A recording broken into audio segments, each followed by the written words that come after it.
Alright, we're live, and that music is loud.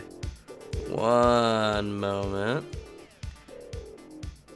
That's good. Alright, welcome to Table Talk, where we talk all things tabletop. I'm your host, the Bad Luck Gamer, the only host, because I was abandoned by Glue Boy.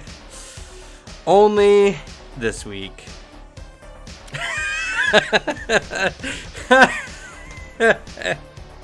Well, you know what? If you didn't want it to be about you, you should have been here.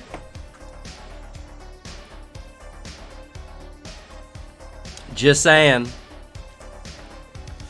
Glue Boy is out visiting family. Oh my god, I'm peeking my mic like crazy now. What is going on with these settings? I keep having to adjust everything. I've been in the middle of some computer problems, and it's been a lot. But good news, I will have my computer back, or I will have a brand new computer all set up, got all the bells and whistles in like a few days. Next week I should have the new computer. Granted, I'm gonna have almost no time to set it up because I'm also moving next week. Yay! So it's gonna be a crazy time. I cannot state enough how crazy things have been this year in general. I didn't know I was getting a house starting this year.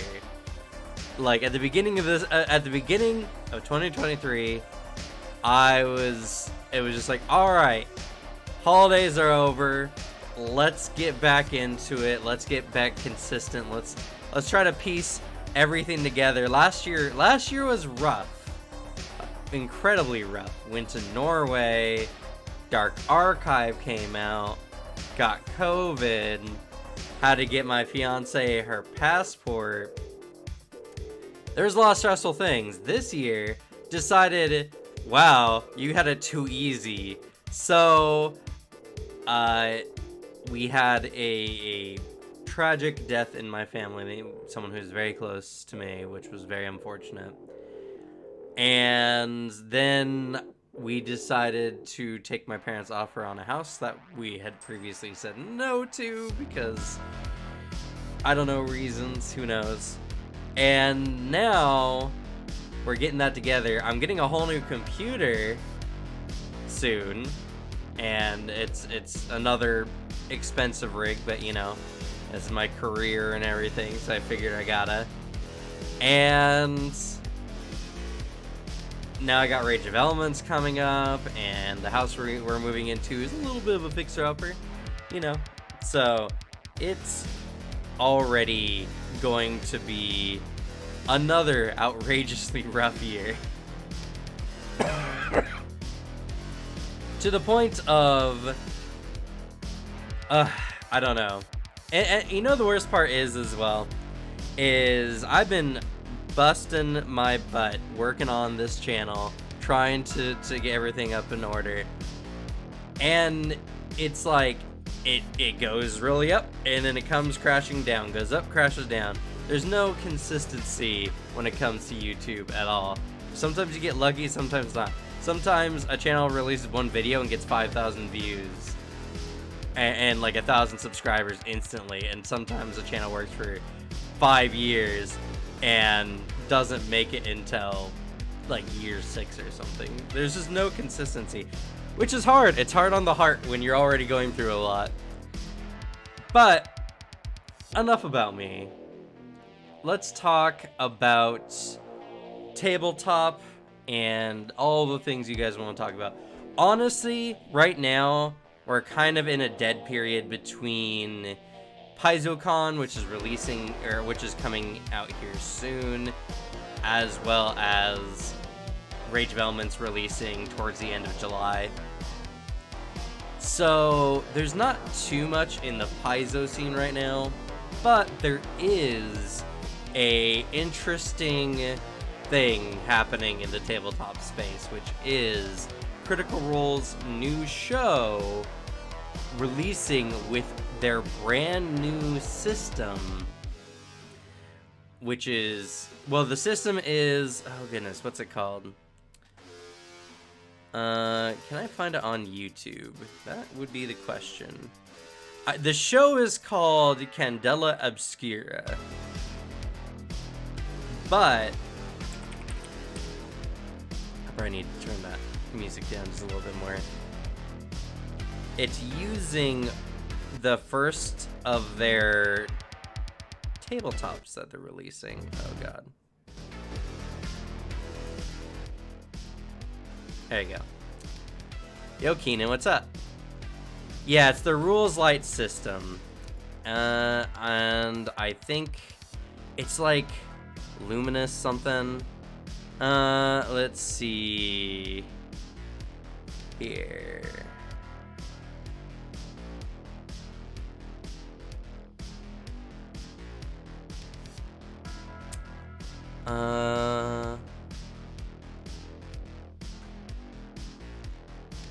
Illuminated Worlds, there it is, which is created by Critical Role's publishing company, Darrington Press, and so Illuminated Worlds system is an overarching system that is very similar to the, oh goodness, what's the engine called? What's the engine that like Blades in the Dark and a lot of those games utilize? I'm sure someone knows off the top of their head. I've been trying to ram so many things in my noggin, I can't remember. But it's an overarching system that they're going to use to release, I'm sure, multiple kinds of games. You know, similar to like it's like Blades in the Dark and Monster of the Week all utilize, oh goodness, what is it called? Apocalypse, yeah.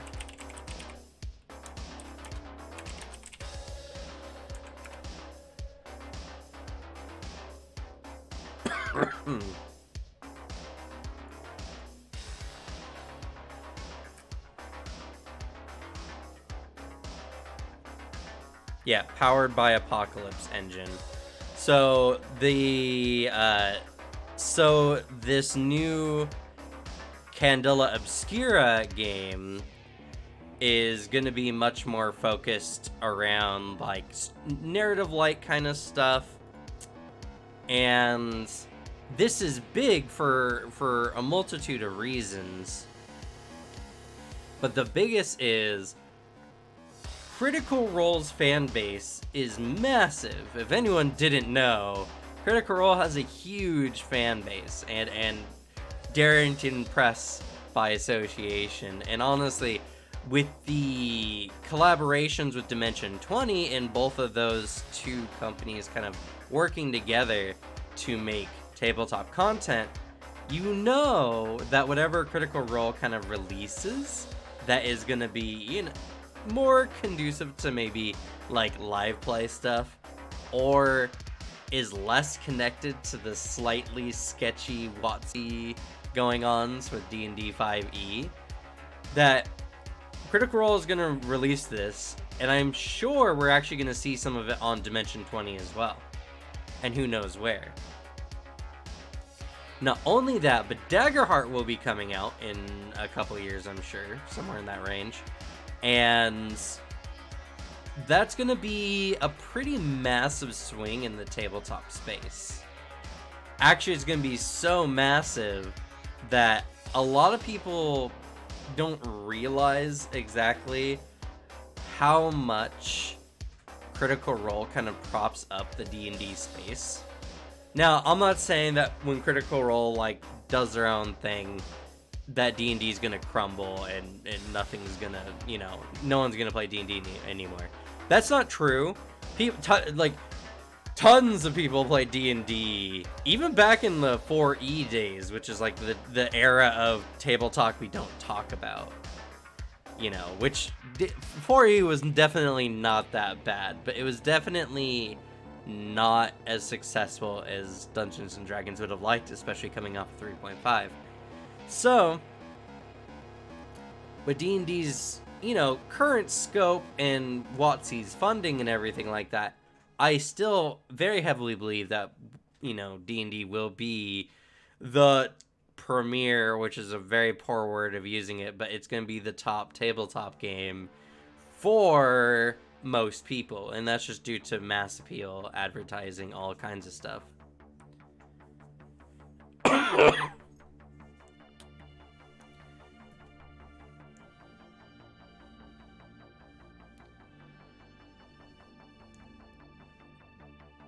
Dagger has a chance to get up there, if not bigger than Paizo. So I actually disagree with the statements. I think Daggerheart is going to have a really big initial boom. But like any new system, even Pathfinder 2E for instance, it's still there's still going to be a lack of content, at least initially.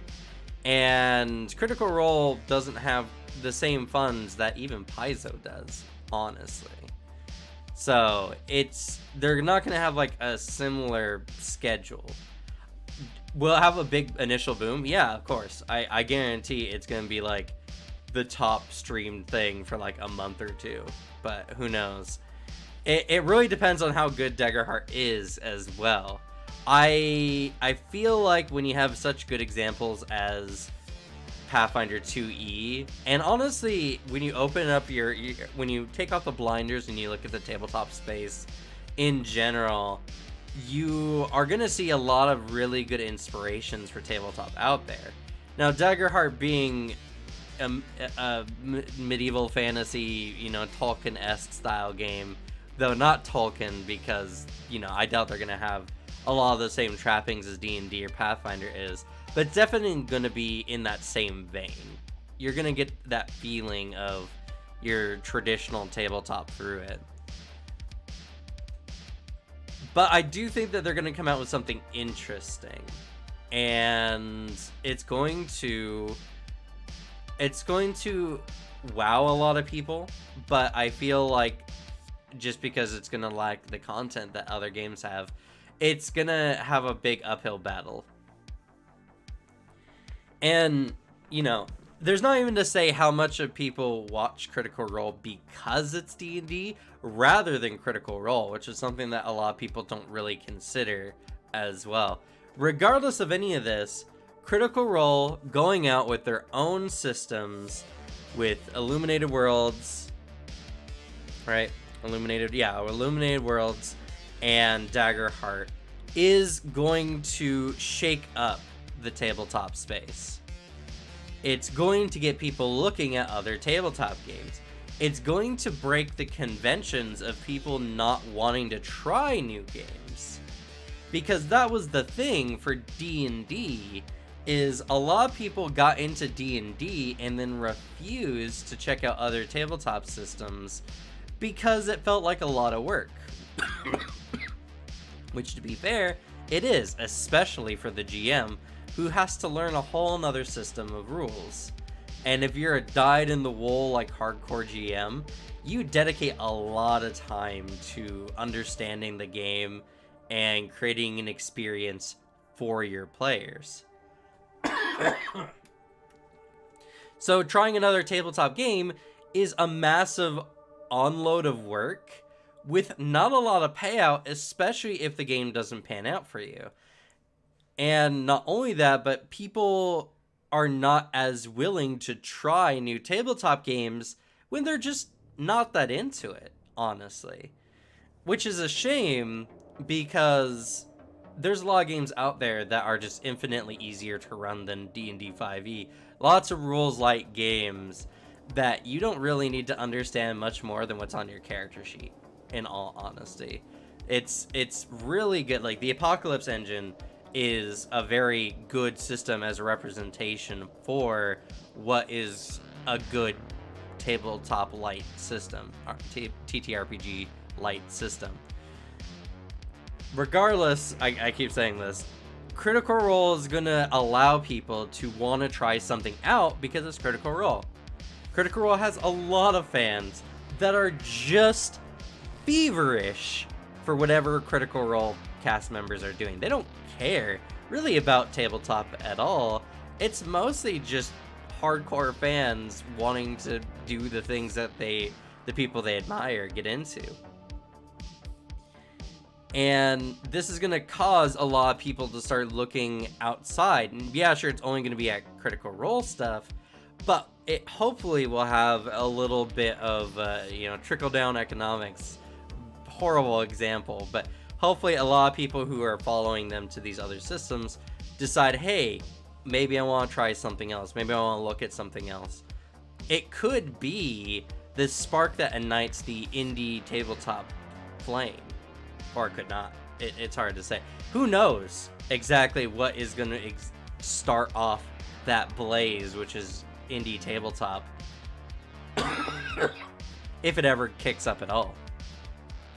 I think there's a good chance. I think now more than ever, people are interested in tabletop, and it's something where you can play with your friends while not being in the same area, same house, or even going over. It's something you can do on virtual tabletop a lot, and with so many, there's a lot of live plays out there, so you know that at the very least there's a lot of people interested in tabletop to the point of dedicating time in their schedule to making some kind of production, no matter how good or bad it may be.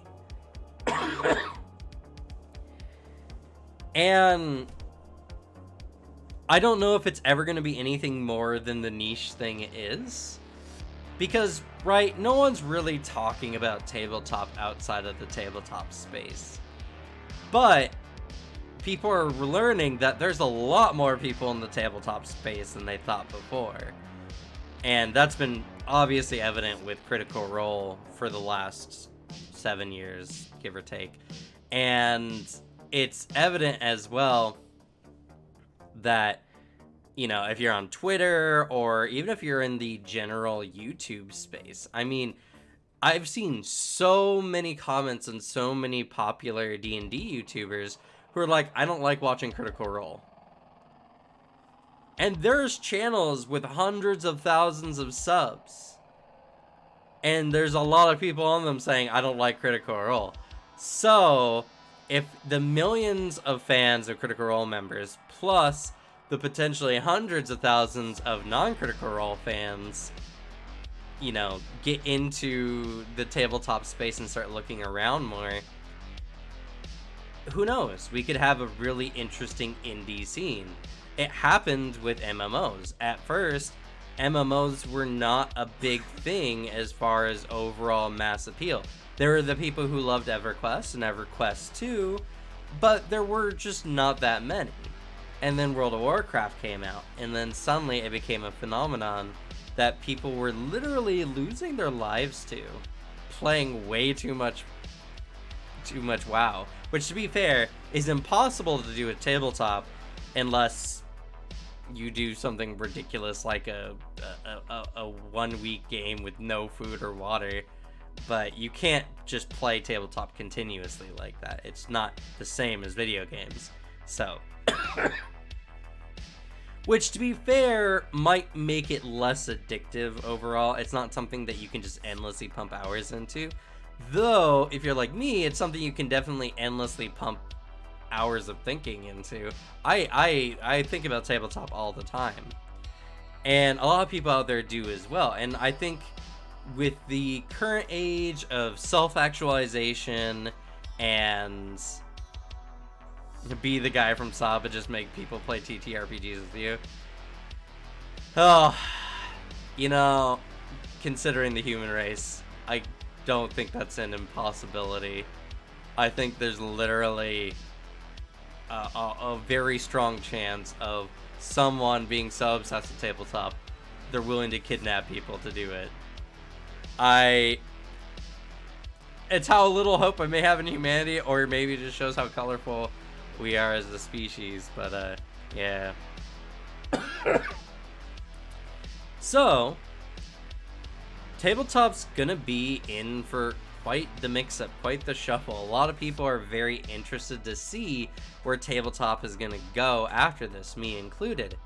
And there's a lot of things that are cooking right now that, one, have been apart a long time in the making. WotC's downfall, like the over corporatization of tabletop through Wizards of the Coast and D&D 5e, in addition to the banger of a system that is Pathfinder 2e. I mean, probably the best tabletop RPG out there, mechanically speaking, and as well, the advent of Critical Role and now Dimension 20.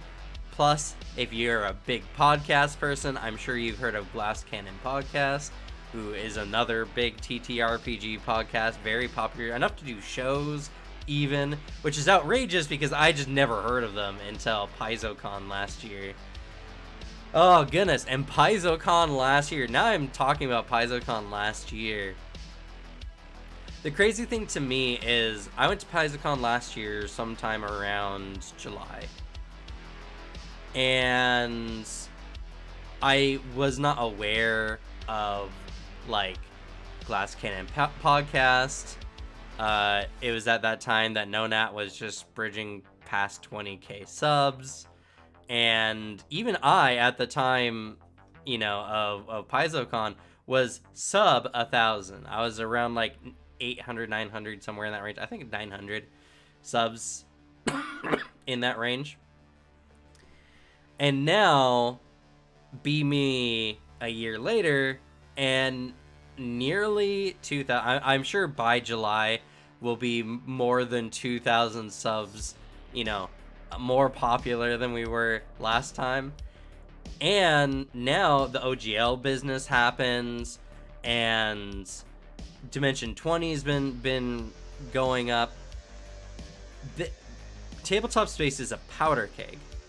It's a space right now that is ripe to blow, hopefully in the best ways. But there's a lot of outcomes as to what could happen. WotC could drop the ball so tremendously hard with their new 5e edition. That's not a new edition, but is a new edition because they're reworking everything. That a lot of people just fall out of tabletop in general. It'll no longer have its flair because the game that they really wanted to invest in is just being mishandled so outrageously poorly. And I feel for them. I loved D&D 5e. I met my fiance playing D&D 5e. I was in Adventures League. I want for nothing more than D&D 5e to be successful and a good game for the people who want to play it. Pathfinder 2e has ruined me on D&D. Yo, Dagon, what's up? And I can now not play D&D 5e without being like, I wish I was playing Pathfinder. It's nothing against D&D. It's just Pathfinder is such a good game that it feels right. Even playing Solasta, which is a really good D&D port to PC, honestly, I was honestly just tired of it. It was rough. Yo, Hector, what's up? That's right. I don't believe one second that even if they fully F up D&D 5e or whatever, things will really change. I mean, that's another thing, right? Well, the thing is, though, is that the number of scandals that have been happening just this year alone has affected D&D 5e, actually, in very substantial ways. Like, some of the top content creators for D&D 5e have been very shaken on their position, many of which looking kind of to Pathfinder, or just kind of want to going open with tabletop and looking to do other kinds of things. Now, a lot of them do come back because in the end, it's still their livelihood. They still need to make money, and people are still interested in D&D. And you missed it earlier, but I did say I don't think D&D is going to go anywhere. But what I'm saying is that the powder keg that is D&D, or that is TTRPGs rather, there's a lot of outcomes. Like I said, WotC could drop the ball, and a lot of people who were, you know, really pushing for tabletop just fall off, and the genre falls further into obscurity, and there's no more growth. Like whatever there is right now is like the cap, and it's gonna be the most popular that it'll ever be. Or there'll be the great TTRPG migration where a lot of people go over to Pathfinder. Pathfinder gets a boost. D&D will still be the biggest player in the space, but now Pathfinder is a very strong game in comparison, and it comes to the fantasy TTRPG like battle zone essentially for years to come. Or Critical Role and introducing Luminous Studios, or Luminous Worlds, or Illuminated Worlds, my bad. And Daggerheart creates a spark that is the next, you know, the big TTRPG indie scene where a lot of people are like, oh, you know what? Let me check out other TTRPGs. I want to see, and it becomes cool to look at new TTRPGs. Like, that's something that could just be a fad, right? Eventually, the zeitgeist, the collective consciousness decides, hey, the people who find new cool TTRPGs are actually awesome and get a lot of upvotes on various platforms. And then it sparks a bunch of people going out looking for street cred in the TTRPG scene by finding some really fun games. Or nothing changes. D&D is still what it is. People will kind of migrate around it for a long time.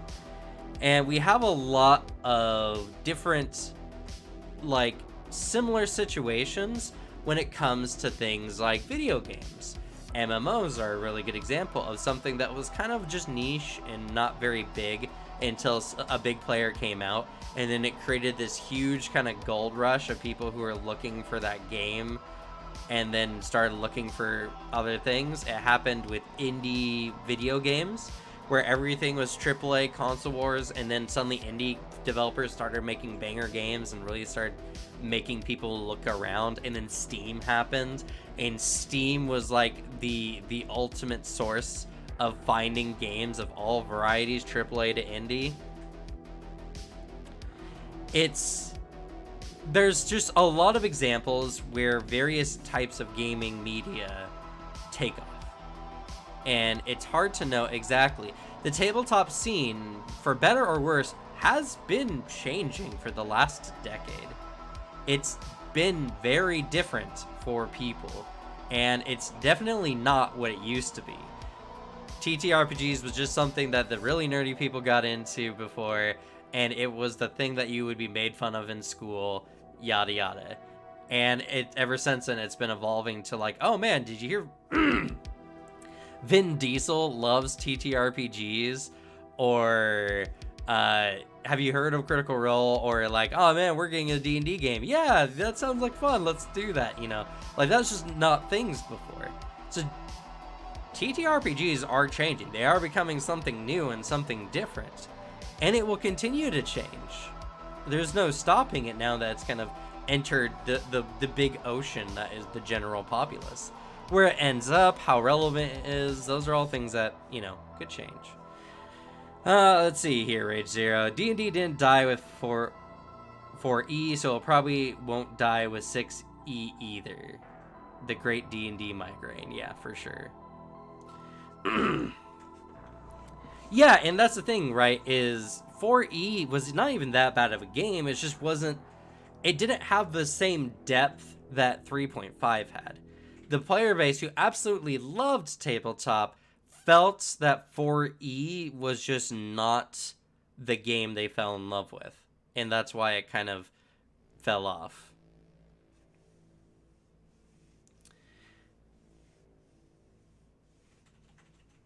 E did come before its time. I agree. Absolutely. Yeah, well, let's see. That's another one that we really need to do here on the channel. If tabletops weren't such just a big time investment, it would be something that I think would be a lot more relevant in the current day and age. But tabletops do take a lot of time and effort, honestly. More than a video game. You can't just turn it on, you know, and play or play by yourself. I mean, there's definitely options to do so, sure, but it's who are you kidding? It's not real tabletop. It's not the tabletop experience, honestly, that people are going out for. If it was, then it would be a lot bigger of a thing, but it's not. Never heard of Call of Cthulhu, White Wolf, Storyteller, GURPS, Cap. I don't know what you're trying to say there, honestly.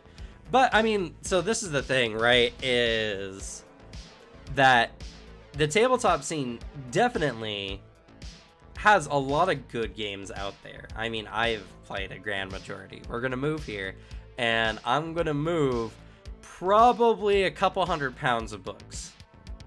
Pretty easily a couple 100 pounds of books, honestly. And that's not saying that much, because it, like, TTRPG books, man, are way heavier than you'd expect because of how much ink you put into them. Regardless, people are genuinely interested in tabletop nowadays more than ever. And even when WotC goes to its I would say death throes, but it's not really the death throes. It's more like they're like tumbling down a cliff and just reaching for an edge to grab. Where they end up like stopping just depends on how much they keep goofing things up or not. But D&D will always be just a titan, you know. Maybe not forever. That's the thing, right? Is people thought WoW would be the forever best MMO out there. But nothing lasts forever. And WoW has been dethroned many times.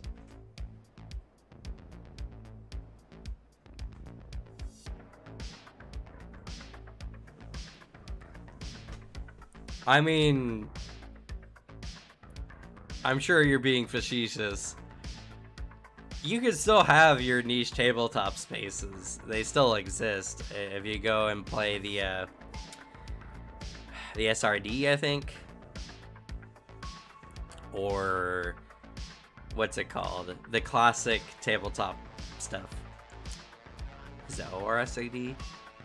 I can't remember. It's something I've been super interested in. But there's been, actually a big upswing in, like, a call out for classic tabletop stuff out there. So, I mean, it's just like video games going from, like, being the nerdy thing to being a casual thing. The super niche stuff never goes away. Ever hear of the Mercer Effect streamer? I mean, yes. I actually do think it's a thing. As much as people disavow it or all kinds of stuff.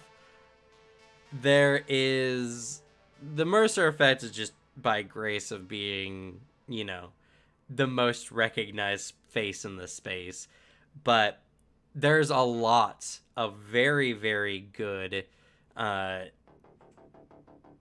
TTRPG spaces. Some that have definitely fallen, like Arcadum, that made people want that experience. They wanted the experience of being in a game run by someone who has no life TTRPGs like anything else. See, that's the thing, right?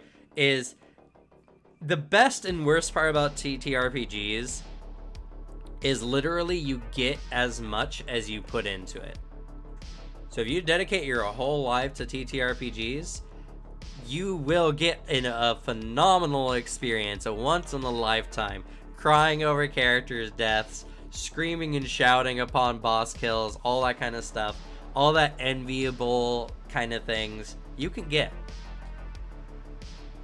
But it's not something you just can have access to. Having the right players, having the right GM, and having the time in your schedule to get everything together. I mean, with virtual tabletops as they are nowadays, it's definitely something that more people have access to than ever before. And the virtual tabletop space is growing pretty exponentially fast now. It used to be pretty slow, actually, up until COVID. And then when COVID hit, a lot of big, like, studios started really getting into it. Put in decades of playing to maybe get one godlike campaign, but it's just an experience you'll never forget. It's like working decades of your life to go on a 1 month trip to a country that changes your life, you know? And sometimes you get it way more frequently than that. I've been very blessed with good players. We have a good number of campaigns that were really, really good. And I've had the privilege to finish multiple multi-year campaigns at this point. I think currently what I got under my belt is 3. One kind of ended prematurely though, but it was also not a game that was meant to go on super long. But I still have 3 I've run, 1 I've been in. So I got a good, like, you know, handful of games I've actually gone through to completion that were all really solid.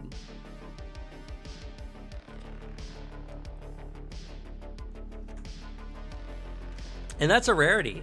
And it's a rarity just for the simple fact that, you know, it takes a long time. Telling a narrative takes a long time. Even if you do it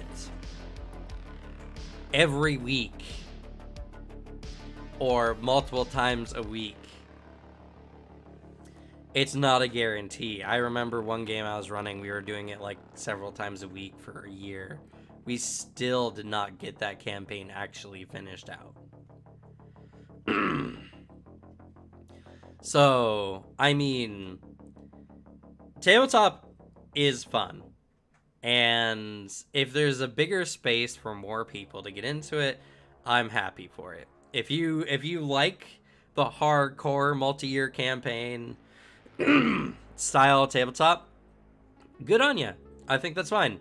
I think tabletop players need to start moving into more like shorter term, like campaign style, like campaigns that last 6 months, you know, or something like that. Even less if you can manage it, or more tabletops that have a solid drop in drop out kind of feature. Lancer is a really good example of that. Lancer, you can play a 1 to 2 session mission and then just not be in the next mission and then come back. You know, when you're a bunch of freelance mech pilots, it makes sense that your characters are dropping in and out. And I think to top it all off with is tabletop needs variety like any other source of media. You can't just have consistently only the Dungeons and Dragons style games in perpetuity forever. I mean, obviously, that was never the case. Sorry for the coughing. It's phlegm. It's terrible.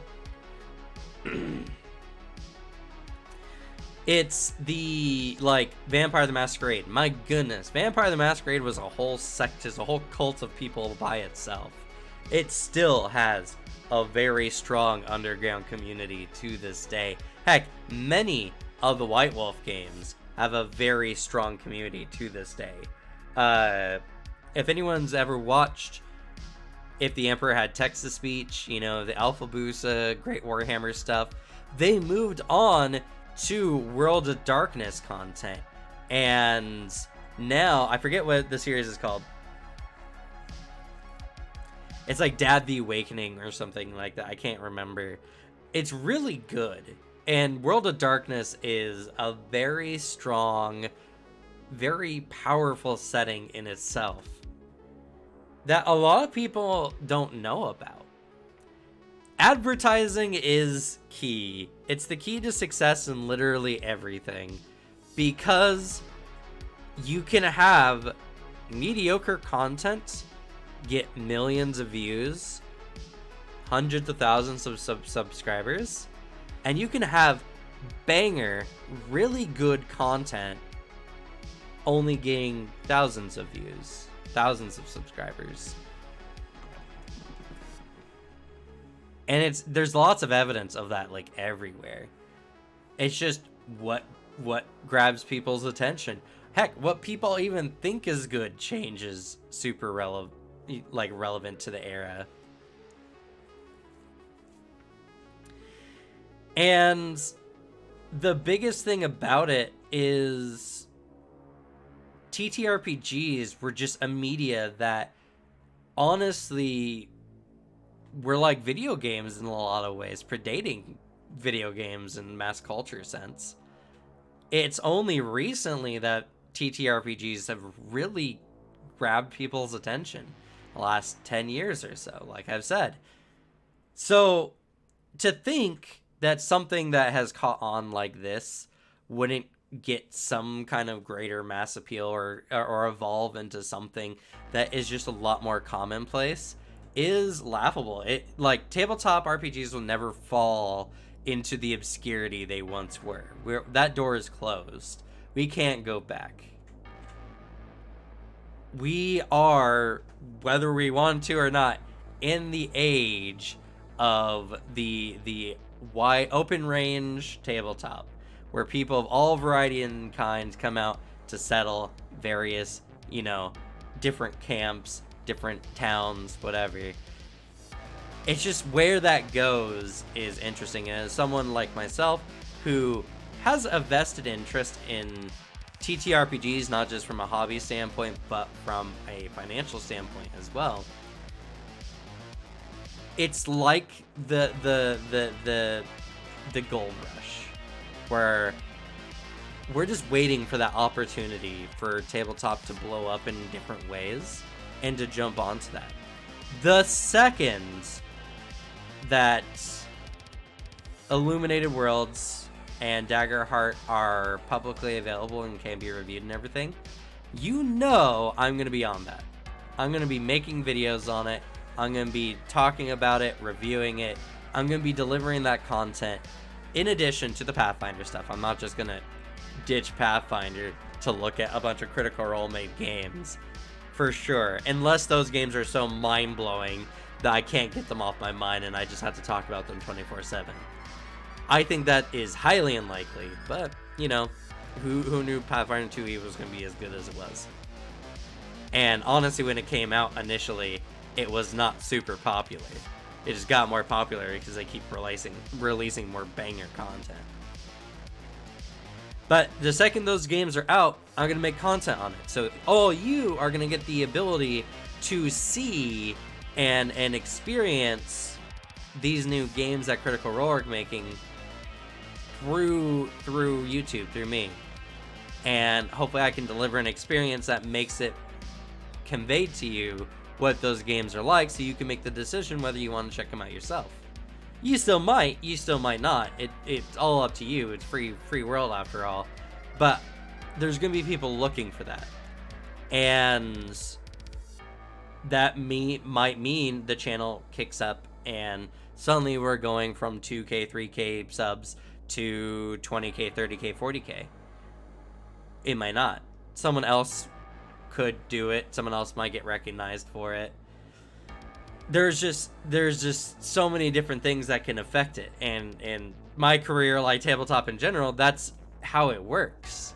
Is just, does it fall in front of the right people at the right times? On Break? What's Break? I've not heard of this one.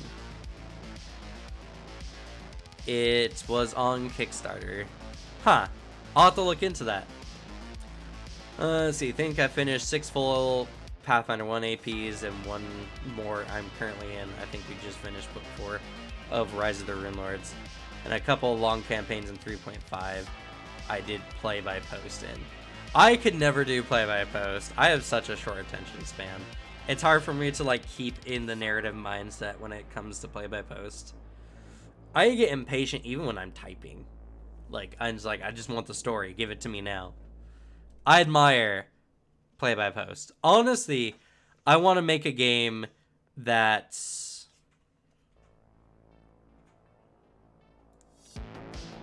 I'll check that out. If I had my host here, I would have him check it out.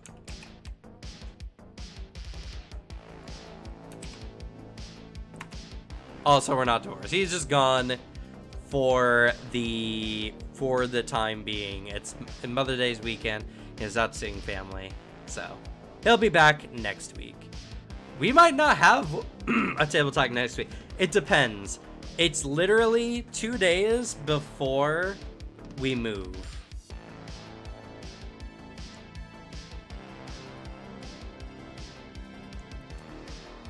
Let's see here.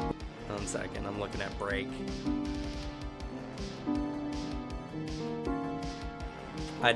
That music is very nostalgia driven for sure.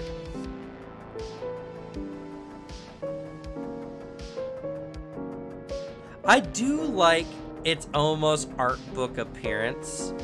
Like, I don't know if I was the only one, but a lot of kids I knew growing up always had one anime drawing book of some variety. This definitely evokes a lot of that feeling.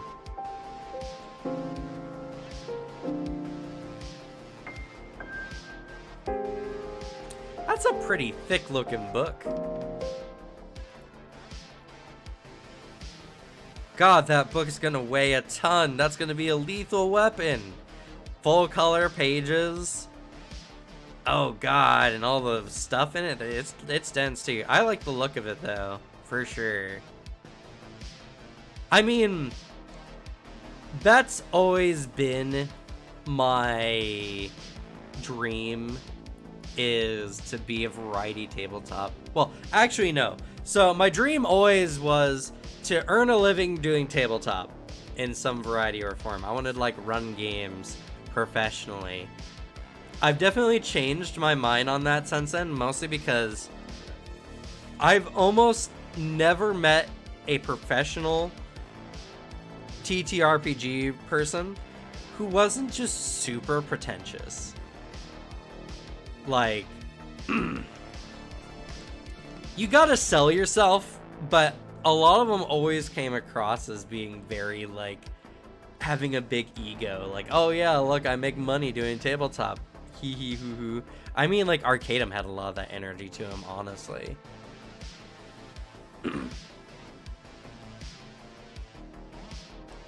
But I've changed my mind, and now if I just...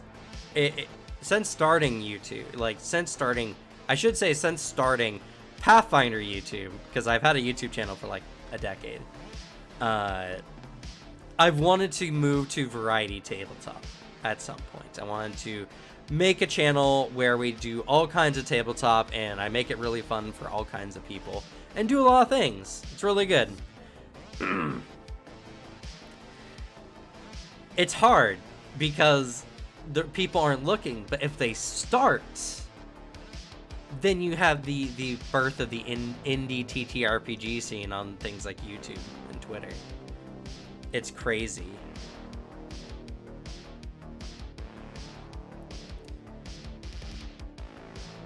Delivery cost will cost a kidney outside of USA. Yeah, that's always tragic, honestly. I always really feel for people who don't live in the US who even love Pathfinder. I have had a variety of Brazilian viewers who come and like message me or talk to me who say like, I love Pathfinder, but buying the books here is impossible because it's so expensive.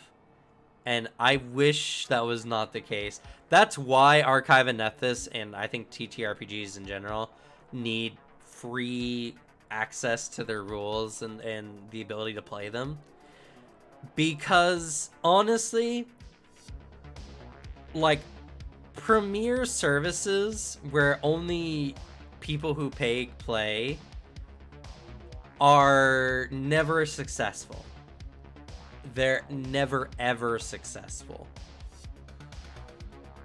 Because not everyone can. World of Warcraft barely... Hi, Silver. I've seen you on a variety of my comments. It's good to have you here in Table Talk.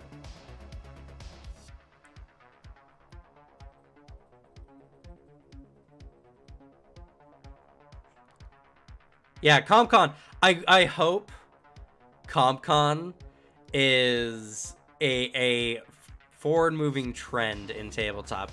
If more sites had really good interactive sites where you could access all their information, make characters on, and save everything, it's great. I do hope they make a website better than CompCon, because CompCon is really buggy. But it's a really good site, and it's something I recommend people use, but it definitely shows that the technology is not quite there. Books in Brazil are as expensive as medical care in US. Ugh. I feel that. That hurts. That hurts me as an American citizen and as a TTRPG lover. So, all this aside, there's a lot of people who don't like anime TTRPGs. I think that's fine. But I'd like anime and TTRPGs. So I definitely could get into it. But, you know, to each their own. That's the great thing about it. And I will say, Defini's made a comment here. I see make a character in 5-10 minutes. I start to lose interest. There is not a system on this goddamn earth that you can make a character in 5 to 10 minutes. Ever. Even if it's just a series of bubbles to fill on your character sheet. Like the Apocalypse system is, actually. Reading everything your character does. Conceiving a character concept. Heck, I know people who spend more than 5 to 10 minutes coming up with a name for their character. 5 to 10 minutes is a BS lie.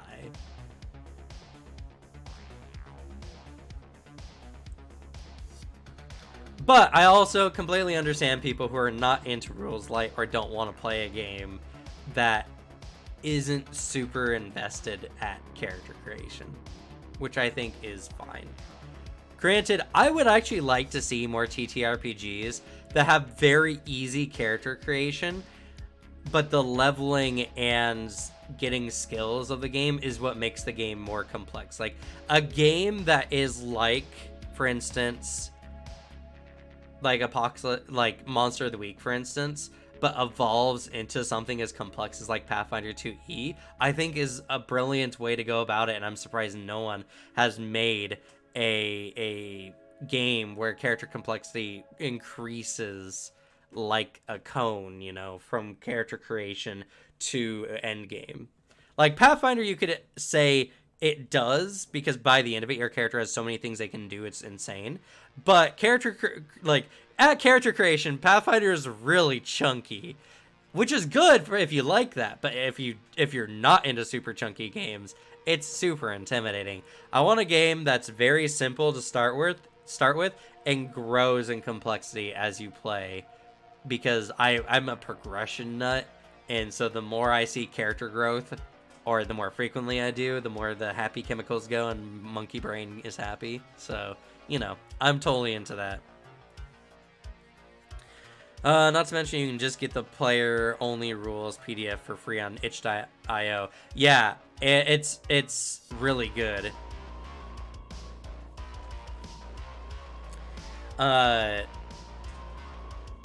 Thing is, as soon as the complexity increases as you progress, it means that most of the time you need to prepare your build, so you're always on the high side of the complexity curve. Especially Pathfinder 2E characters. Yeah, well, so, I mean, yes. And is that necessarily a bad thing? I like complex games. A lot of people out there do. And in fact, a lot of people do, but they get super intimidated by very complex characters. Like, it's not necessarily a complexity is bad, it's a choice is bad kind of feeling. Where your character, when you're starting a game, you have so many choices. Some people don't play games when they get overloaded with info. And it's just it's just the case. It's not that they don't like complex games, but they need to, you know, they need to dip their toe in. They need to kind of walk in up to their waist, get used to the water, brush it on themselves before they dive in. That's what I'm talking about, is give players a chance to really, like, dip their toes in and then start adding the complexity onto it.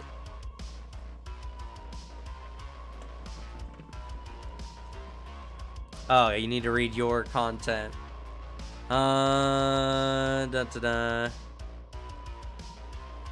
Let's see here. Especially Pathfinder 2E. Oh, are you talking about getting access to the rules like through Archive and Ethos?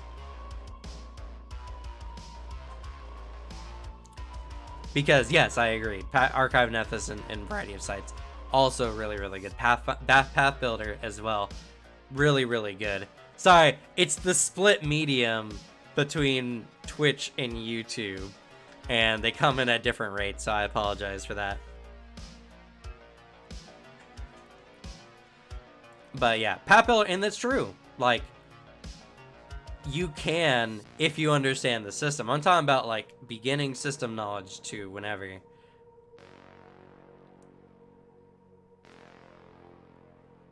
I agree. Granted, I don't think Path of Exile is a good example. I'll go more like, what's that game called? Oh, I don't have it on my desktop anymore. Computer problems. It's in my Steam. 1 second.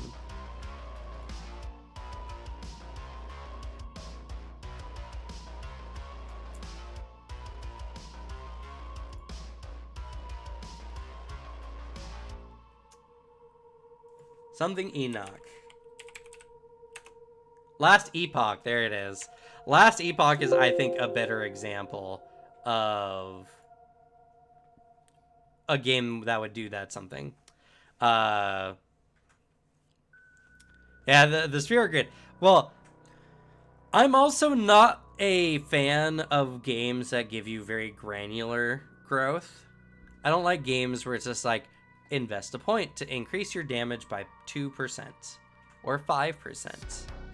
It just doesn't feel good. I like games that give each of your choices something that feels tangible. And to be fair, Last Epoch is not 100% free of that, but there's also a lot of choices in Last Epoch that feels very strong the second you select it. Really good.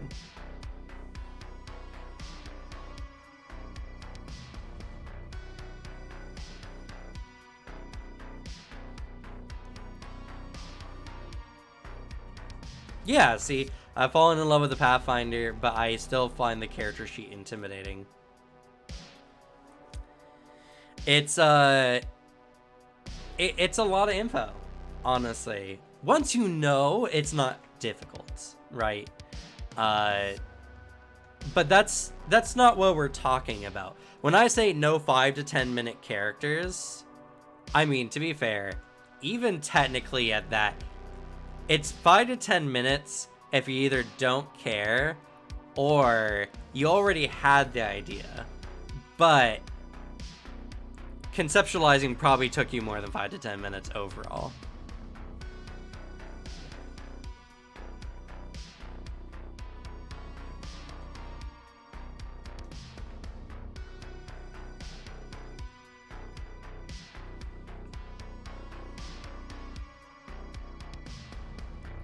No worries, Silver. It's all good. It's just how these streams work. But yeah. So, I mean, tabletop in general this conversation is just kind of further reinforces the point I was making, which is tabletop needs variety. There's just people who need to play all kinds of games, whether they're very in-depth, whether they're very rules light, whether they're very anime or very hardcore, grim dark. There's just a need. And in all honesty, many TTRPGs have holes in them. And what I mean by that is, Oh god, all those comments in at once.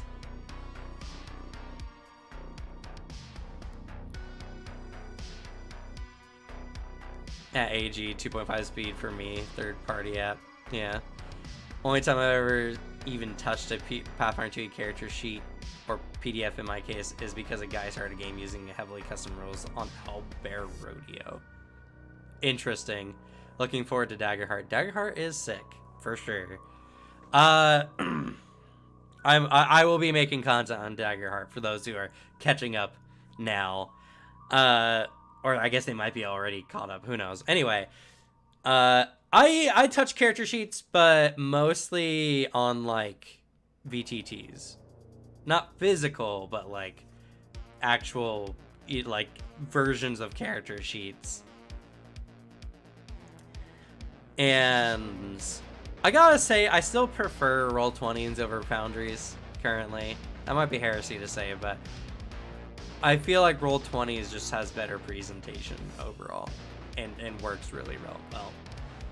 But I know Foundry, you can do a lot more things, and it has a lot more better functionalities in it. But yeah, so, I mean, it is heresy. Well, you know what? I don't care. I don't care what anyone thinks. I still will pronounce Magus, and Anathema. I know there's people out there who are literally tearing their hair out every time I say it that way, and that only feeds me. Continues to feed my growth. Thank you.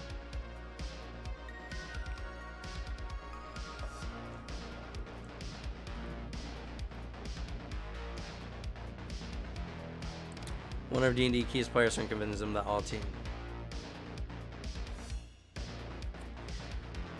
Well, for Riot, oh, it showed up here actually on time. That's surprising. For the engagement, exactly. I will piss you off for the engagement, but only with my pronunciation of things. And maybe different viewpoints on what makes tabletop good, but that's literally impossible to agree with anyone on. I wonder if D&D 5e keeps players by convincing them. It doesn't convince them. That's the thing, right? D&D does nothing to convince people not to try other TTRPGs. I would say the only ones who do that is technically the massive, incredibly huge homebrew community of D&D 5e. That is what keeps people on D&D, because literally, if you want any kind of game, there's someone who's made a homebrew for it in D&D 5e, and that's what keeps people from trying out other types of... Yeah. That's what keeps people in D&D, is why go anywhere else? Just check out this wonderful homebrew. You want to play anime? Check out Blaine Simple's D&D anime version, you know. That's what I would say would keep people in D&D currently. I will say though that it's also just like a sunk cost fallacy. A lot of people, it takes a lot of effort. I talked about this earlier, but we got like a bunch more people in chat here, so like a bunch of people want to find a Pathfinder 2e content creator. Here's the bad take a D&D content creator had 5 years ago. Yes, that's the fights, isn't it? I'm surprised I'm the only one that made a video on Mr. X's video.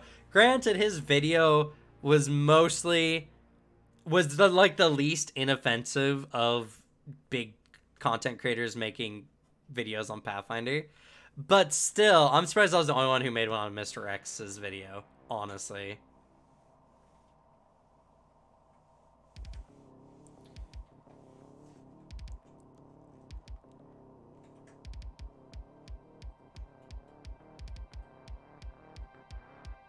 Well, if I keep getting your comments on my videos about it, I'll keep doing it. So, you want to make me stop? Well, I can't say not doing it, not commenting will make me stop. I'll just do it anyway. But, thank you for your support. Let's see. Also, game stores rarely carry anything else other than D&D anymore. You can't walk into your local game store and find other TTRPGs on the shelf. Yeah, D&D and Pathfinder both are very heavy. Like, and it's a business thing, right? It's something that you can't. It's like, hey, we're gonna put this book on here, and it's not gonna sell until we put it on discount, and we're gonna eventually lose money on it. It just happens. You know how many games, even in the heyday of like Hastings or other bookstores having TTRPG books in them, and how many I got on discount because they had those books for like 5+ years? Like, there was never an age where it was good.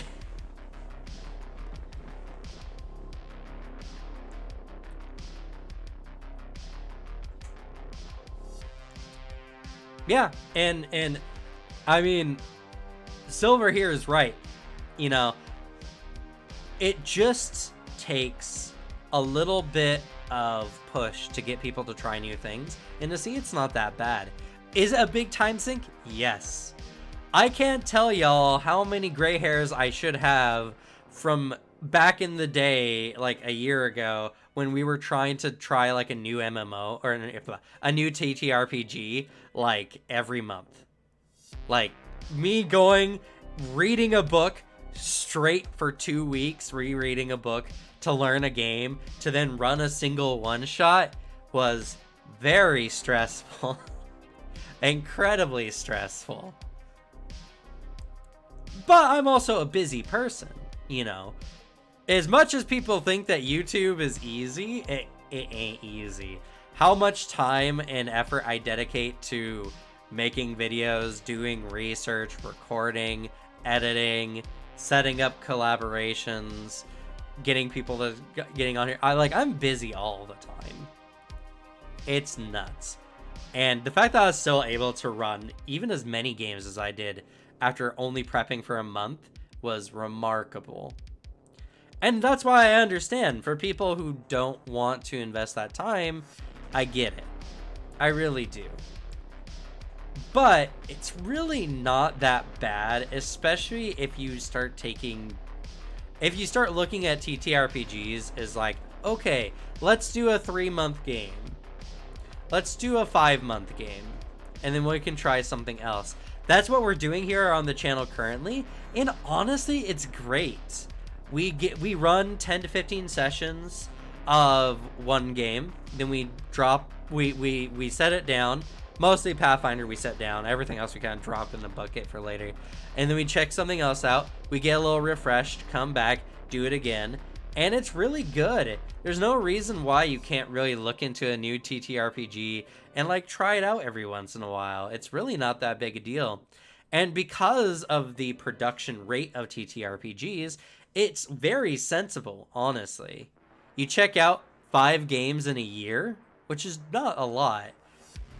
That you would very well be pushing how many tabletop RPGs are produced in that year.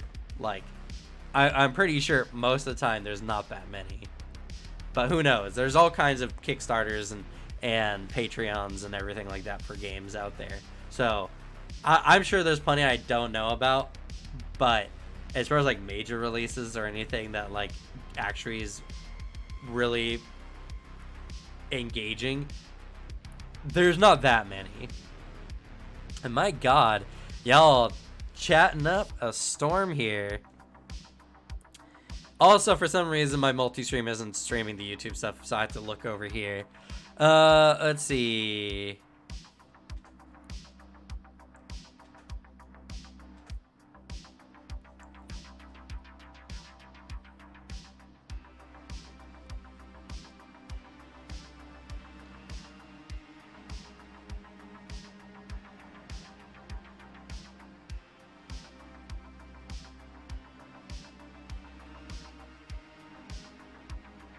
You should be crediting @Ryland for the comment about getting into new systems, not me.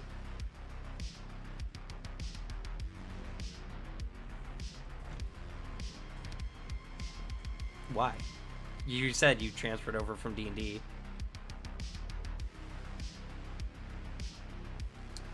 Ah, you guys are talking about the terrible takes on Pathfinder 2nd Edition.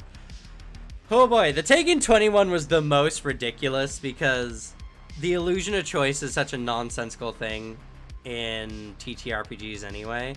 You're not playing a meat grinder game where you have to optimize or die.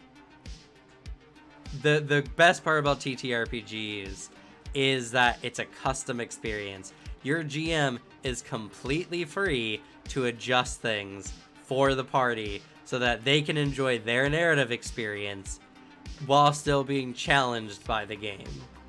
And in fact, it's usually not that hard. You just have to take a monster off the battlefield or make a couple monsters elite if your team is just overdoing it with their power. Like, if your players are not playing the way they want to play, there's something wrong with how you're doing the game. And if you're only obsessed with the damage numbers you're putting out or your DPS, then y'all should take a look at Michael Sayer on Twitter, who has gone through, and Mark Seifter has also added into this conversation as well, as they were both talking about it, about the honestly terrible metric that is DPR. DPR is such a bad metric because it doesn't account for many circumstances in combats or narratives. And DPR isn't even a metric that includes things like exploration or puzzle solving or anything like that. Like, a character run completely by combats is just not TTRPGs. You're just playing a board game at that point, which is fair. If you want to play a board game, that's fine. I'm personally okay with Puffin Force vid because he clearly loaded up that this was his quick opinion. It just said it got so much traction on YouTube. Just love to recommend it when searching for Pathfinder 2e. Yeah, it's just because big channel and lots of numbers. Though Puffin Forest unfortunately portrayed Pathfinder as being overly complex, which scares people off. It definitely scared off a lot of people in his overall community who like his videos and his style of doing things. The same thing happened with the Mr. X video. I had people literally commenting saying, I was not sure, but when I watched your video, it made me feel better about checking out Pathfinder 2e. Like, sure, maybe my video didn't apply for a majority of people who watched his video, but it still applied to some. And I'd probably say thousands, honestly.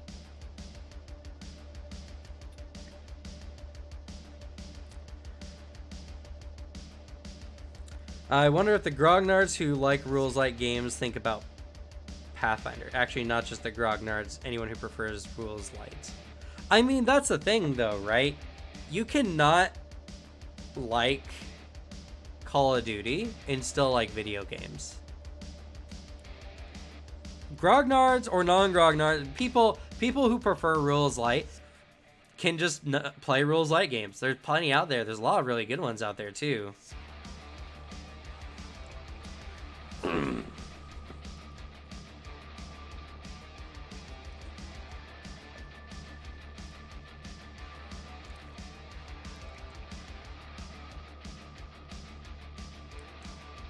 Well, I'm not here to talk about Puffin Forest. Puffin Forest, if anything, is a good example of people who actually play TTRPGs, because I saw a lot of people like him running Adventures League. So there's people out there who play in similar fashion. That's it. Honestly, I'm a very like hardcore TTRPG player. So the way I see most people play TTRPGs doesn't quite jive with me, because I'm very much in it for that really in-depth, like, narrative, immersive experience. Heck, even some of my own players are not 100% to my own standards in TTRPGs. But, you know, you just play, and it's just something that we can all have fun with. Sometimes you can play games differently to enjoy them with your friends. That's what I do. A grognard is, I don't know, like, you know what, I don't know the actual roots of grognard, but grognard are essentially the old hats of tabletop. Oh, interesting. It actually is a French, like, rooted from a French word. It meant old soldier. It's someone who enjoys playing older war games or older role-playing games, even when newer ones are available. It's anyone who prefers playing AD&D. It is, yeah. Well, it was like, oh goodness, what was the word?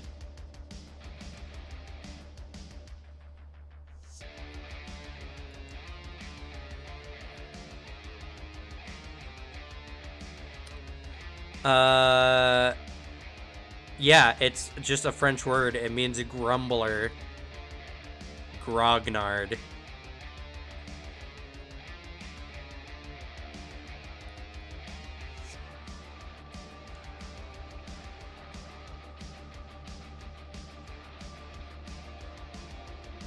You're not talking too much, Ag. You're fine. Don't worry about it.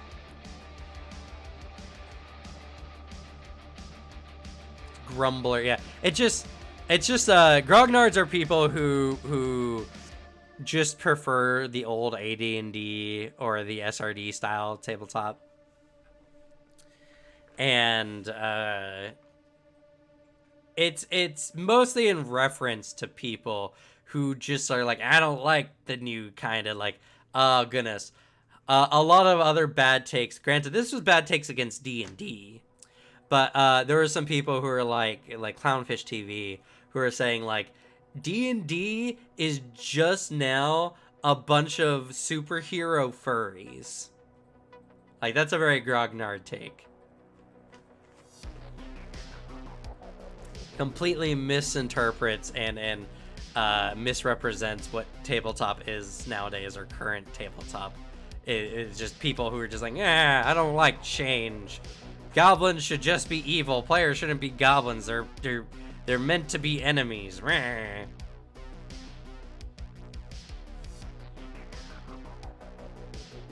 I think that's completely wrong. Mostly because most groups aren't furries. Like, legitimately. Unless you count tieflings. You know what? Let me ask chat today. Here's a good question. Is a tiefling a type of furry?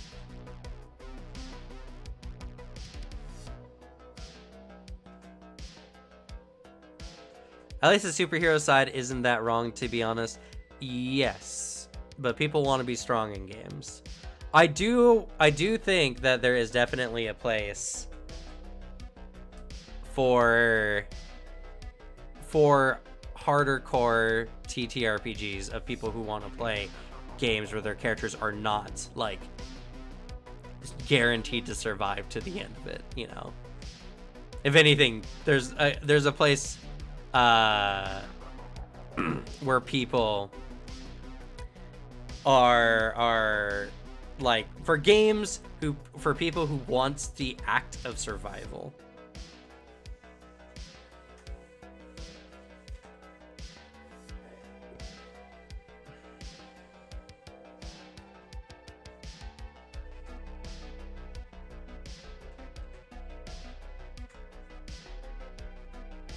Well, and that's the thing, right? Well, what I'm seeing here by Keenan Casey. Oh. Yeah. Okay, it just came up here on chat. Everything's coming at different speeds. Is grognards is an overgeneralization. A lot of people refer to themselves as grognards because they've been playing for 40 years. So they're an old hat in the space, but they do enjoy newer games. It's just, grognard just means you're someone who likes old tabletop or prefers it. It doesn't necessarily mean you're a crotchety old grandpa, but that's also how it's used, derogatively speaking.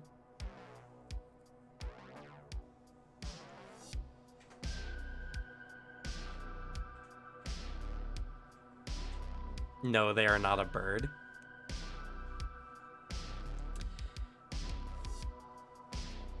Interesting. Getting all kinds of tieflings are no more furries than elves, gnomes, dwarves, and hobbits. Well, devil tieflings anyway. Demon tieflings are another story. Or do you mean daemon? It's a very interesting question. Personally, I don't think they are. But the furry fandom is not necessarily about being beast people as much as it is being some non-human, mostly anthropomorphized, granted, not always, entities. So it's very interesting. But I agree, I would not classify it as such.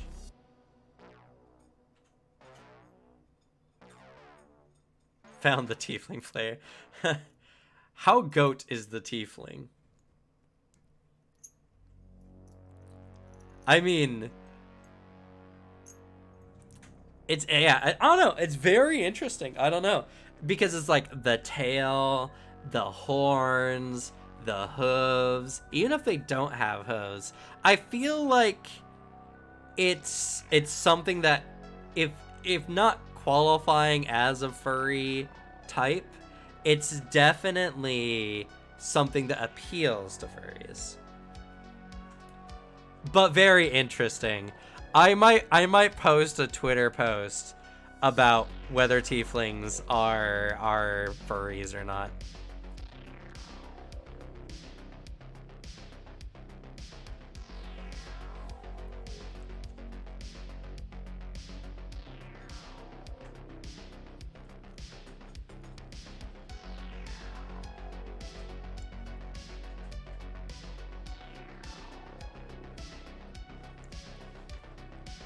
Yeah. It's a very interesting question.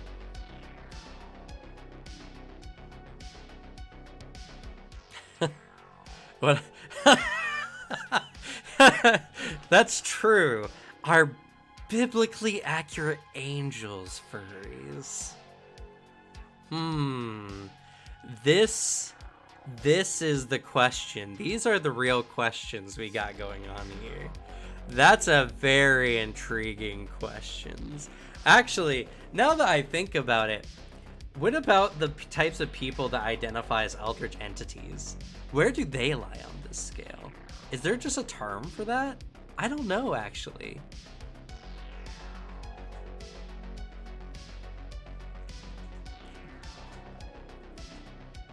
Otherkin?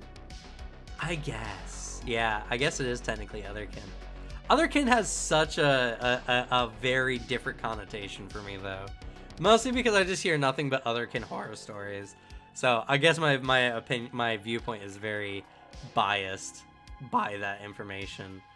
But interesting. Biblically accurate aren't furries.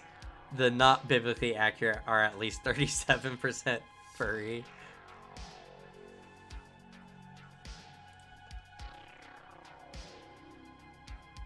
That's true. Yeah. Depends on the features, the celestial or fiend. As a furry, I wouldn't consider human tieflings to be Kemonomomimi, not fully furry. Kemonomimi. That's a big one. Kemonomimi. It's 2 a.m. here. I don't need sleep. I need answers. Yeah, I need these answers too. Because my goodness. Oh, great. It's absolutely wonderful. I love this. These are the real conversations. I'm expecting it. After we're done here. Actually, no. You know what? Right now, I'm going to post on Twitter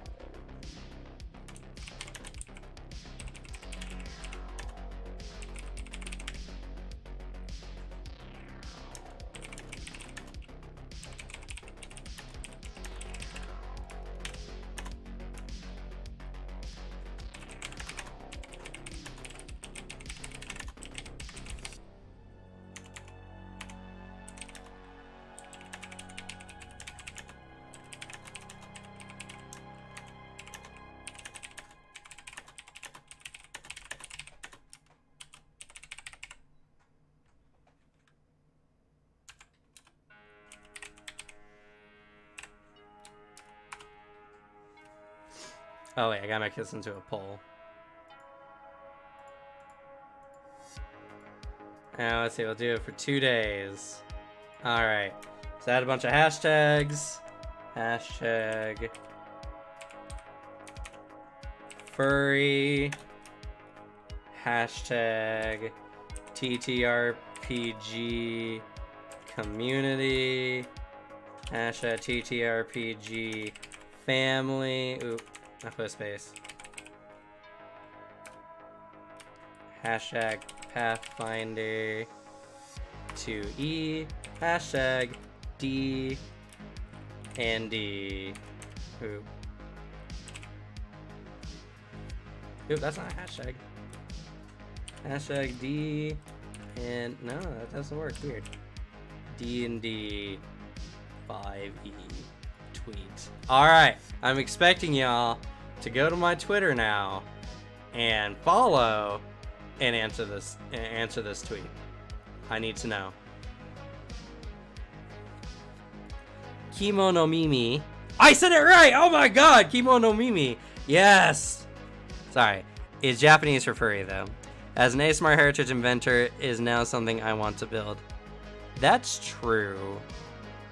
Wait, I may have an answer. Bing chat has an answer. I don't care what Bing chat says. I care what the public says. I'm a man of the people.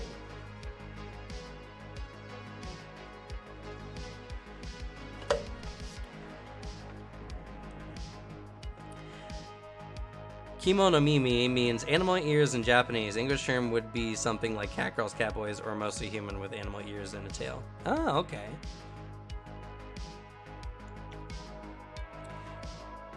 Bing is the people.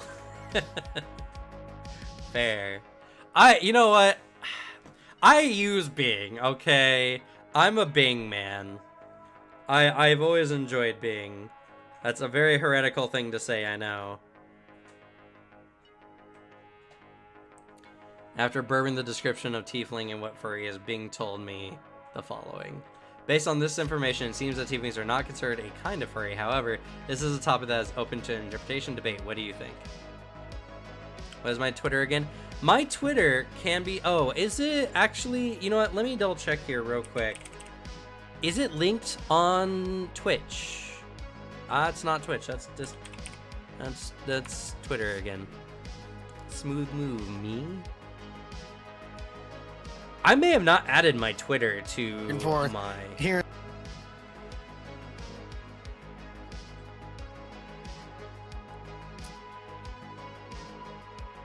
It is, okay. On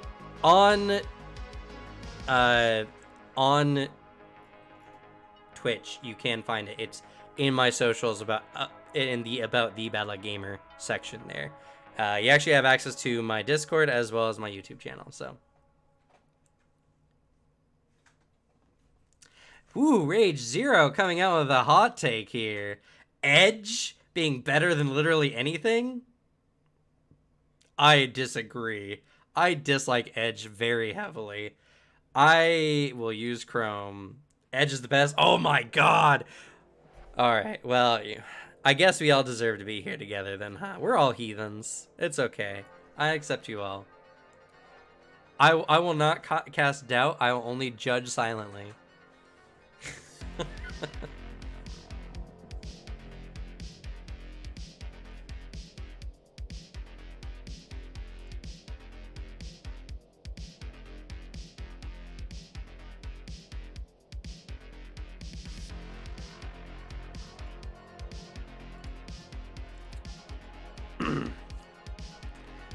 You know, something actually, this actually brings me up to another point of conversation I want to mention, though. I'm getting a new computer. I'm getting a new computer, like, next Monday or something like that. And I'm thinking about moving over. I've been getting a little jazzed up by a variety of YouTubers who have been talking about Opera GX. So I think I might actually try Opera GX on my new computer as my internet browser.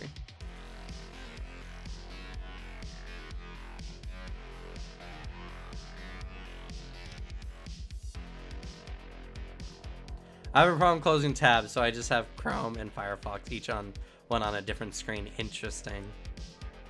Would you consider yourself a human being?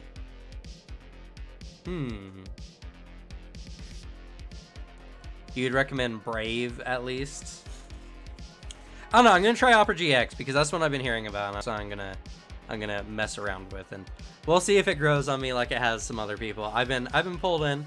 I'm interested. Worst case scenario, I just go back to using Chrome, because I use Chrome, but I use Bing as my searcher. You don't know Opera GX? That's fair.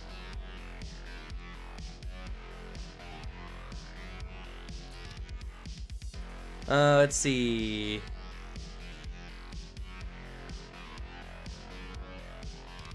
Closest thing I've ever gotten to the furrydom is designing spore creatures to deliberately look not from Earth and accidentally making them look like Earth animals with hands. Even then, my spore creations are my children, not my avatars. What a comment. That's funny. Oh, goodness. I'm on YouTube and don't see it. It is in the description. No, it's not. It didn't upgrade. Oh, no. Okay. I've used Edge. 1 second. I did change. Oh, you know what? Actually, I'm going to have to fix that for next stream. But I'm on YouTube anyway. That's not right. 1 second. Remove that. I'll just take you straight to Twitter home. That's not where you need to go. I swear I'm good at internet. Okay, there you go. Just try Edge, be the Edge, choose the rogue. Start hearing Crunch 48. I used it until I found out it was garbage, okay? If you use it, that's fine. If you like it, that's fine. If you like Yahoo, that's fine. I just won't use it. I used Edge to download Fire. I used Edge to download Chrome.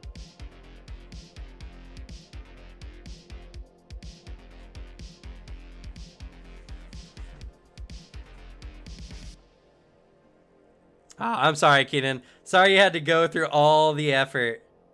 GX is good? Yeah, okay. I'm seriously thinking about trying it out. Especially because I use my browser a lot for work. So, you know, if I have something that's a little bit more. Yo, look at the follows. Great, thank you. Also, getting retweeted by someone in the TTRPG Rising section. That's great. Who is that? Oh, it's just TTRPG Rising. The TTRPG Rising, the weekly holiday we have on Twitter every week in the TTRPG space? Really?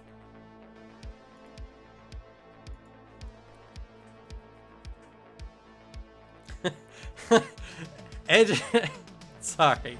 If you like, I'm gonna say it again. If you like Edge, go for it. Be free. I don't care. But it was just struck me as funny as Edge has gotten really better in the last 2 years. It's now nearly as good as Chrome. It took 2 years to get nearly as good as Chrome. Firefox is no. Man, we're getting into the big debates. Are biblical angels furries? Are furries? Are tieflings furries? What's the best browser?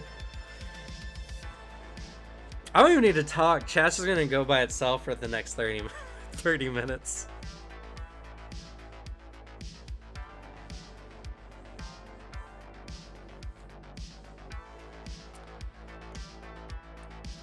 I do use, that's the thing though, I do use Google a lot for password remembering, because man, I have a brain like a pumpkin in summer. It's just smelly and stinky.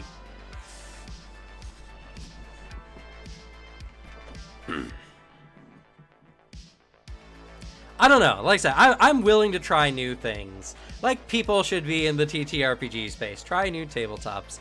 I know I am. Do I play a lot of Pathfinder 2e? Yes, but also I play other games and have strive to do so.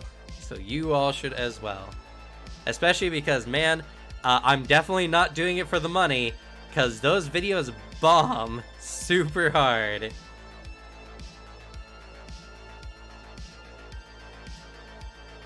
Oh, oh.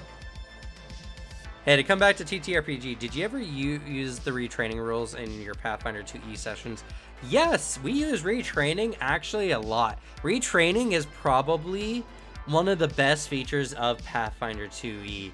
Granted, we don't go through the rigmarole of finding a teacher, getting someone to retrain you, yada yada. We just, when we have downtime, players can retrain, spending downtime days. It makes downtime valuable, especially when you have someone who's a crafter, because other players will want downtime days in tandem with the crafter who's making things in downtime. So I think retraining is a very, very solid rule. But buying new tables is expensive. I'm not telling you to buy a whole table, just the top.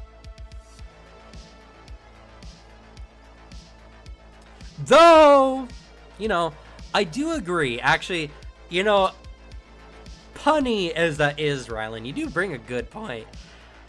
There is a thing where it is a money investment to get into some tabletops. Unfortunately, most tabletop games don't have all the rules available online, unless you know you're a swashbuckling pioneer on the ocean. But, well, I mean, not but. That's just one of my go-to words, I guess. And I do think that is a legitimate reason why some people do hesitate when it comes to checking out new TTRPGs. Especially because not only is it just trying it out, but you also have to invest time to try it out. It's not something you can just do. You also have to convince other people to play with you. So trying out new TTRPGs is rough, actually. That's why I do believe you need, like, I don't like the comparison I just made in my head. TTRPGs need to be free to play. What a take. Ugh, I feel gross saying that, but it's true. TTRPGs need to be free to play. While you can't have cosmetics, there's definitely some things I do think are very easily monetizable in TTRPG spaces. Worked for Pathfinder 2E and Lancer.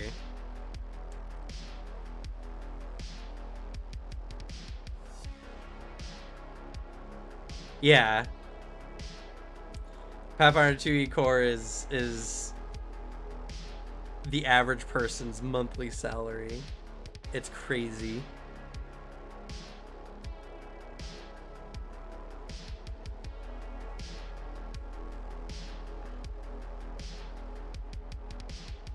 You simply just have to buy the core game. Just give them a free trial period. Yeah, right. It's the first year I can even consider buying TTRPG books. Yeah, I do think TTRPGs need to move free to play. I think that's the thing that a lot of people, because, right, so that's a problem, is TTRPG people are also very, like, materialistic, and not in, like, the money kind of way, but a lot of them are like, but I want books. I love holding the books. I like looking at the books. I like looking at the books. I agree. So, that's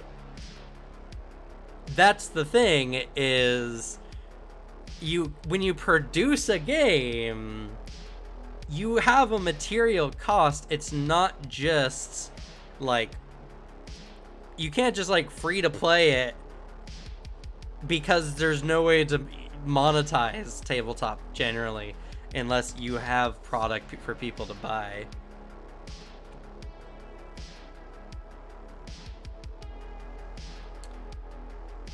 And I might even consider buying the collector edition, the remaster, if I manage my Copex a little better. Oh my god, those collector editions for the remaster, I'm gonna get them. They're so good. They're really pretty books. I'm very, very interested in getting those books. Those sketch covers, oh, delicious. The free trial is sitting down at a table with friends and being lent the core rule by a friend. Yeah, and I mean, see, that's the thing, right? Is tabletop's already mostly free to play. That's the thing. Is for most people at the table, it is a free to play experience. It's just that one extra person that I think needs to go, because I want tabletop to make money. True. And I think tabletop needs to invent ways to let people, like, to get people to spend money on them. Predominantly, I think it's just core rules be free, all additional things be something you spend money on. I think Archive and Nethys actually hurts Paizo in this way, actually. I think every core book should be free. And to be fair, most companies understand this and humble bundle their books or PDFs for like ridiculously cheap.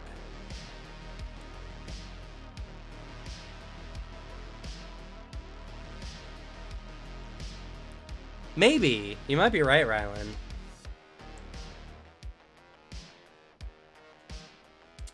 True.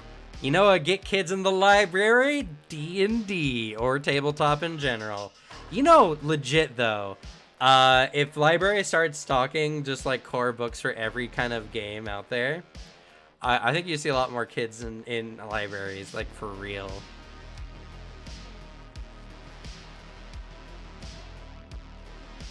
Because I know if that was an option for me, I totally would have gone to the library more to try out new games.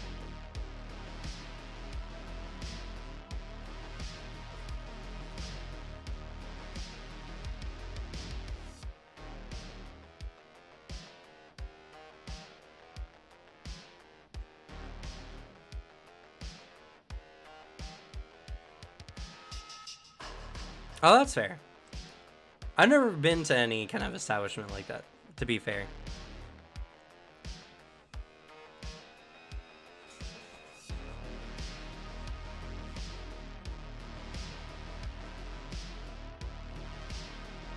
See, Silver, that doesn't work because everything produced after the book costs so much money.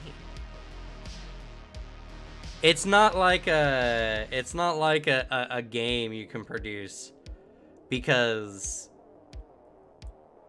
it has a grander appeal. You need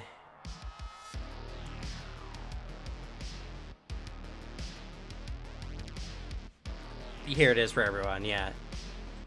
I just don't think that's just very feasible in any sense. You need people to buy your products consistently. Honestly, I think release core, make a subscription service or something. Or I don't know. You know, I'm not a marketing genius.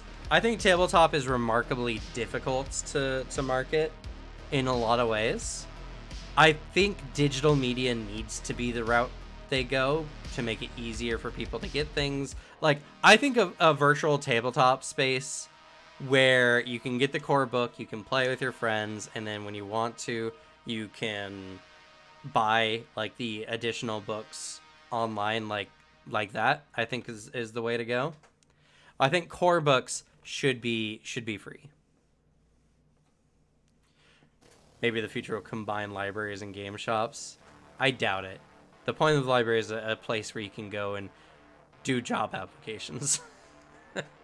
Or read a book, I guess. Yes. What Raid Zero is kind of alluding to, I think anyway. They are partnering with a VTT currently called Alchemy Labs. And I'm very excited to see I'm very excited to see where they go, but they are partnering with Alchemy Labs to do essentially a tabletop. Alchemy Lab will have other games as well, but Paizo's invested in them, so we'll see. We'll see where they go with that. I would honestly, peripherals in the TTRPG space are necessary. I think that we need more ways to interact with TTRPGs, and honestly, having very good, like, I'm excited because virtual tabletops are starting to get better and better, which is making tabletop easier and easier to run for people. I mean, I want a button. Just let me click a button that generates a dungeon. Just let me just click a button. It procedurally generates a dungeon, and let me run my players through that whenever I need a dungeon, because that would make my life infinitely easier, because I'm an improv GM. I cannot dedicate brain space or time to getting stuff prepared ahead of time.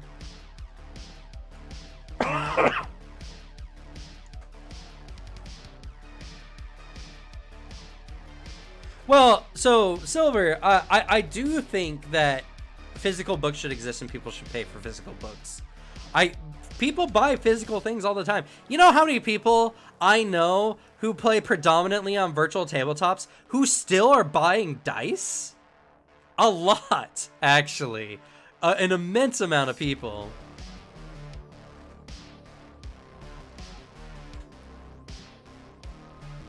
I haven't tried it, but if that's the case, I might look into it, because I really need something that produces dungeons for me. That would make my life better.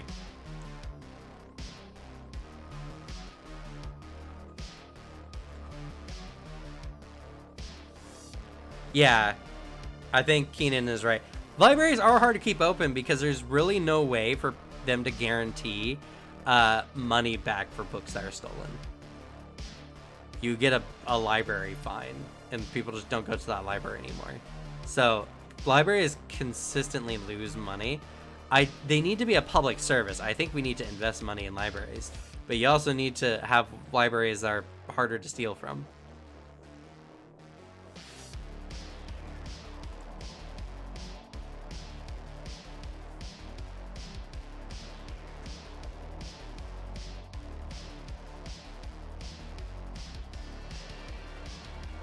Okay, Rag, I'll definitely have to try it out for sure. Let's see. Dev Phoenix, man, welcome to the Heretics Club. You play TTRPGs and you don't have a single die in your house? I have dice that aren't even meant for tabletop. I have right here, I'll show y'all. I have dice from an old Viking dice game. I don't play this game. I don't need these dice. Sorry about my mic. I don't need these dice. I still have them.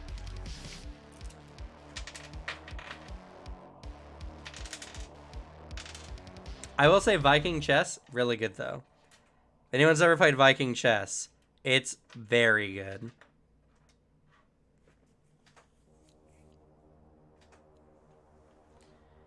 Please explain the tiefling furry thing before stream. What the fuck was that tweet? Man, it's like you should have been here, Glue Boy, huh? You missed out. We peaked on stream when we were talking about all kinds of stuff.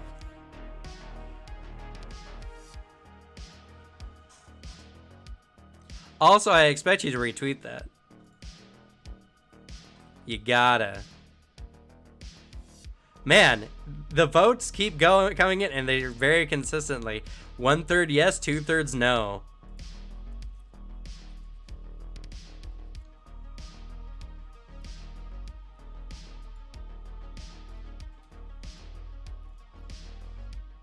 Thank you. Good job.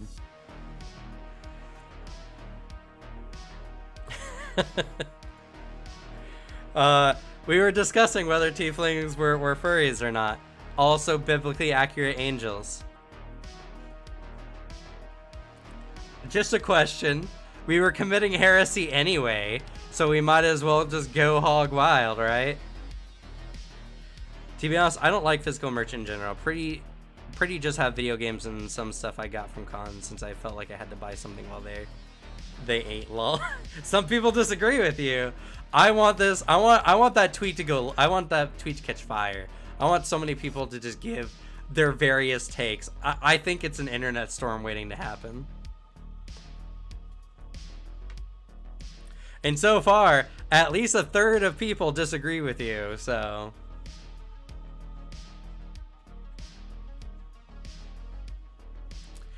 And you know what, Death Phoenix? I'm actually kind of in the same boat.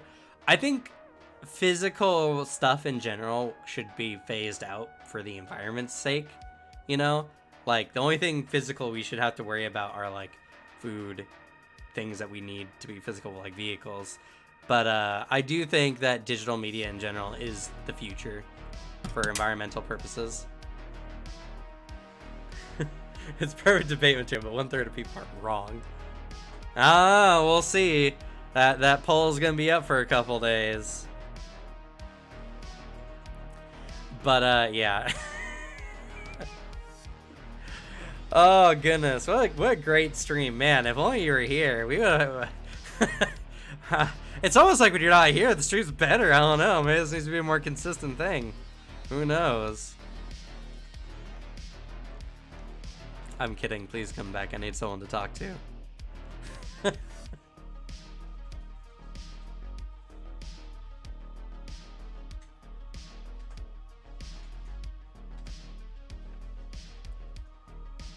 You mean 2/3 are wrong? Yes! Let it grow. Let the controversy become my claim. If I get famous to this one tweet, I don't know what I'm gonna do. Legitimately, my life will probably be ruined.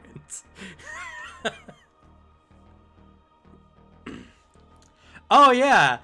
You want to know the #1 tiefling player in our group of friends? I'll give you a hint.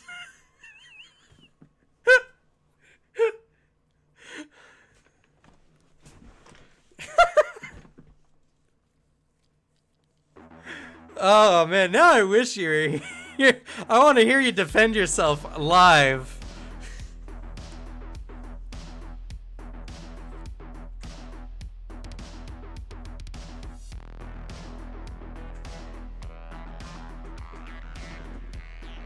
I'd be yelling right now.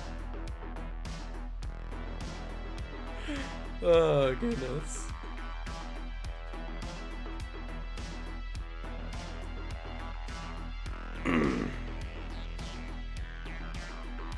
I mean, Alex will do anything to get some tiefling in his life. His character's human, bam, he's gonna start injecting demon parts into himself. The guy can't help himself. It's a legitimate problem.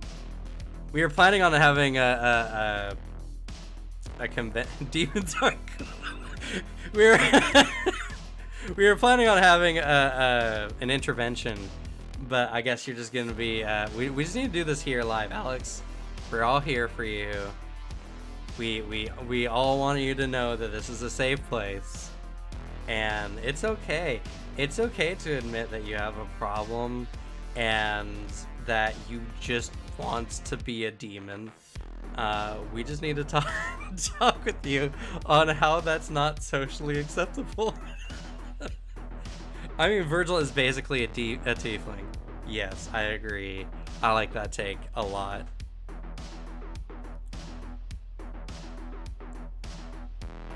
So Virgil's afraid.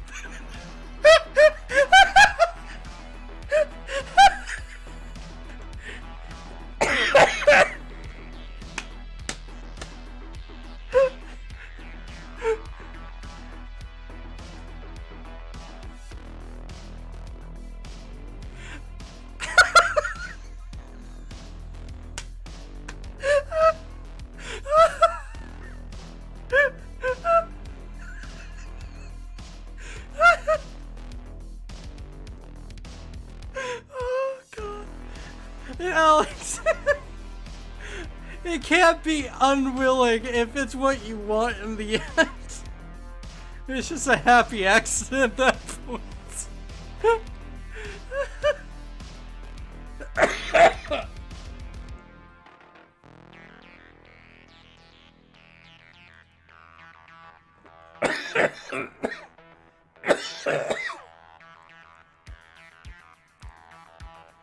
Oh god.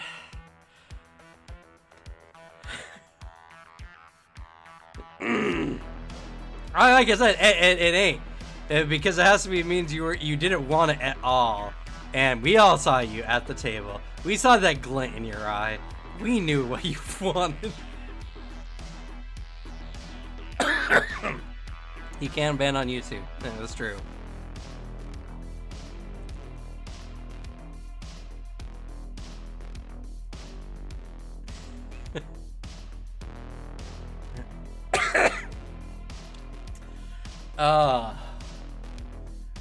I needed that laugh, man. Especially this. I hate this stream.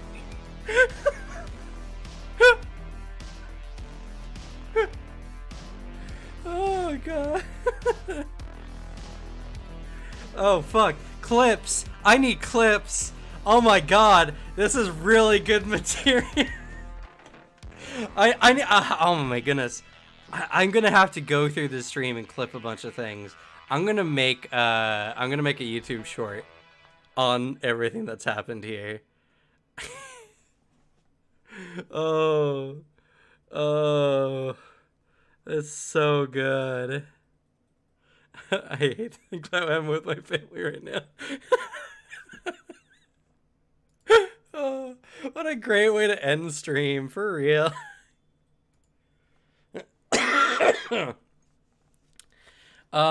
Anyway, you know, I was not sure I was gonna get through this whole thing myself, but man, who knew talking about whether tieflings were furries or not was gonna save the stream? Oh, and the Virgil comment. Guys, my phlegm, please, you're killing me.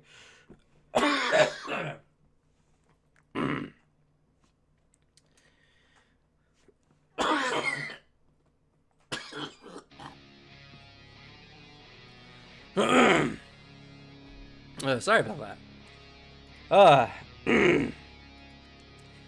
Next stream we can grill Alex on. But that's gonna be it for me. Thank you all so much for being such a wonderful chat. I had a blast today here with all of you. It was a lot of fun. We talked about tabletop as we always do. We brought the real questions. We all committed acts of group heresy. I mean, we're pretty much a satanic temple at this point, right? That's a joke. I cannot ask for a better stream than this. So thank you all so much for being here. Good luck with your games, and leave the bad luck to me. And I'll see you all next time. I am coming out with a video tomorrow with the Druid Bite Size. And after, like, in the next few weeks, I'm going to get my own office space. And I am going to get back on to making build videos. So if you've been waiting for build videos, they're coming. I'm gonna do my best to try to keep consistent. I'm getting a brand new computer on Monday, so hopefully no more issues with that. We'll go back to 3 videos a week, maybe more with the new office space. And yeah, I've had enough bad luck recently. Let's get back to gaming, shall we? I heard to talk how Fireball isn't anathema for druids. It's not. In fact, there's a whole order dedicated to fire. Anyway, that's gonna be it for me. Thank y'all. Have a nice night.